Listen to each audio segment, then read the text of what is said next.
American television miniseries created for the streaming service Disney Plus, Obi-Wan Kenobi is set a decade after the events that unfold in Star Wars Episode 3, Revenge of the Sith, coming out in 2005. It follows the story of Kenobi, Ewan McGregor, following him on his journey to rescue Princess Leia, who's been kidnapped by the Galactic Empire, which in turn leads to a confrontation with his failed apprentice, Darth Vader. First of all, did the show do well?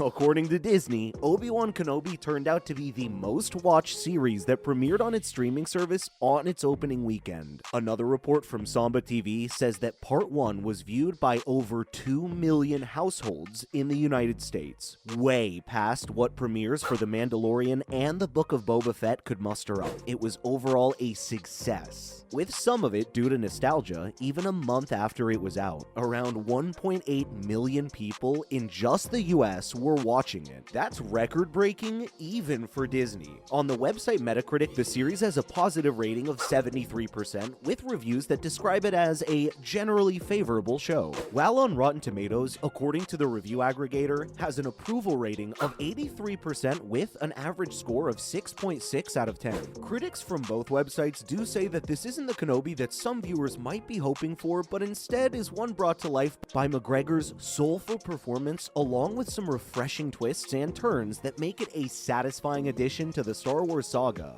Not only that, the show won awards for Best Set Design for a film/series, with multiple nominations across the board for Best Supporting Actress, Best Limited Event Series, Best Actor, Best Performance by a Young Actor, and Best Performance in a Streaming Series. With this many achievements making sure the show is considered a success, it was only the next step for Disney to release a making of for it, seeing as how they did the same for previous shows in the Star Wars saga. Moreover, what is A Jedi's Return about? A recent announcement from Disney confirmed a behind-the-scenes documentary focusing on their most recent show in the Star Wars universe, and it seems to be arriving on one of the biggest days. After doing the same for previous shows, The Mandalorian and The Book of Boba Fett, it's only to be expected for Kenobi as well. After the release of the trailer, we didn't really get to see a lot of the behind-the-scenes footage regarding the documentary, and understandably so, since we don't really want any spoilers or anything similar to them now, do we? Regardless, it seems extremely promising, and we know for a fact that anything Star Wars related probably took a wonder to make, thus never failing to surprise fans, with iconic moments such as Hayden Christensen's first day on set, as well as viewers getting to see him dress up and in makeup as the burnt-up Darth Vader.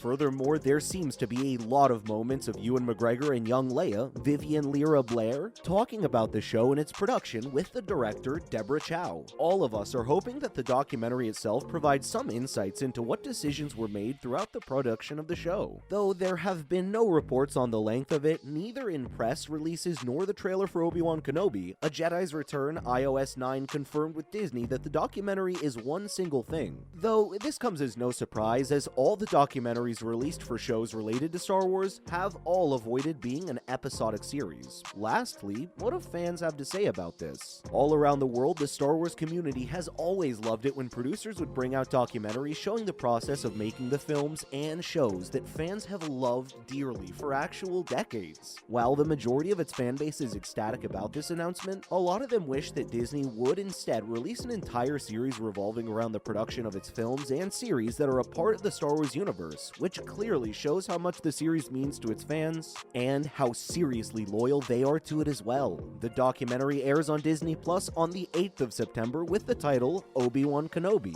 A Jedi's Return. But why is September 8th such a special day? Mainly because internationally it's known as Disney Plus Day, a day solely meant to celebrate the anniversary of the streaming service's launch, even though it actually started out in November. Disney uses this day to announce new movies, specials, in-theater events, and much more. Disney further confirmed that it's a single documentary, exactly like the ones they released for The Mandalorian and The Book of Boba Fett, leaving something more to be desired and, as previously seen, fails to bring about enough production detail that satisfies fans. With this said, there's no denying that an hour or so of it is certainly better than nothing. And finally, let's not forget how these documentaries are crucial for a lot of sci-fi films being made by directors that are just starting out. Star Wars has always acted as inspiration for a whole barrage of new sci-fi material, and seeing Disney being respectful to that tradition ever since it acquired that property is truly heartwarming for anyone who is invested in this universe. Next, in other news, we have have Ewan McGregor's new show. Following up on an interview by The Hollywood Reporter, A Gentleman in Moscow, produced by the international studio unit of Paramount Global, along with E1 and VIS, places McGregor to play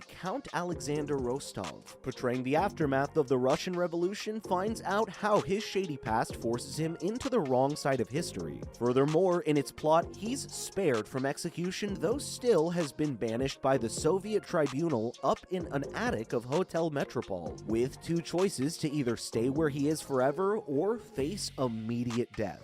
We get to see the protagonist build a new life within the confines of Hotel Metropole, as he builds up a family, finds love, and rediscovers the value of friendship, giving him a chance to take a path towards a deeper form of emotional discovery. While this goes on in his life, we get to see decades of Russian history take place outside of the hotel's doors. Set to start production later this year, with its debut set in the United States both on Showtime and Paramount Plus internationally. McGregor is also set to act as executive producer for the series. McGregor further says that the show's story is absolutely wonderful and that he is super excited to be able to play in it. It's been written and is being produced by Ben Vanstone and Harper. Moving on, is another season of Kenobi really needed? After the 6th and final episode of Obi-Wan Kenobi, fans suddenly began asking for even more episodes and continuation of the show. Though we believe that going any further down the road with it might actually ruin it for many people, having the opposite effect. Why do we believe this? Well, it's mainly because even in its first season, the show had a lot of plot points that weren't needed at all except for filling in some time.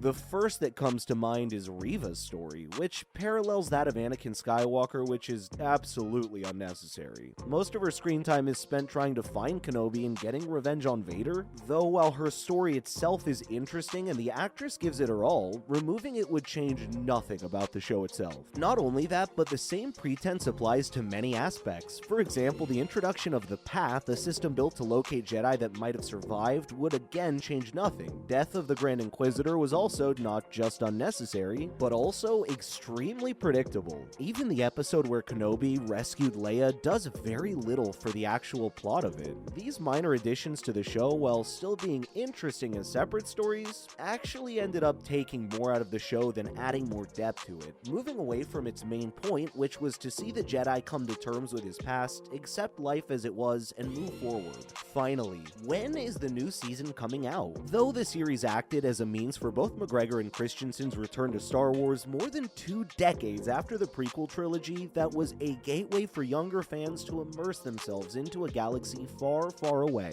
Not only did we get to see Kenobi and Skywalker in action again, but also Qui-Gon Jinn making a cameo appearance at the end of the season, and Princess Padme. For anyone missing Obi-Wan Kenobi, get ready to mark your calendars for September 8th, following the announcement of the Jedi's return. And that's a wrap for this video. What was your favorite moment from the show? Let us know in the comments below. Make sure to give this video a thumbs up and subscribe to our channel for more videos like this. See you in the next one.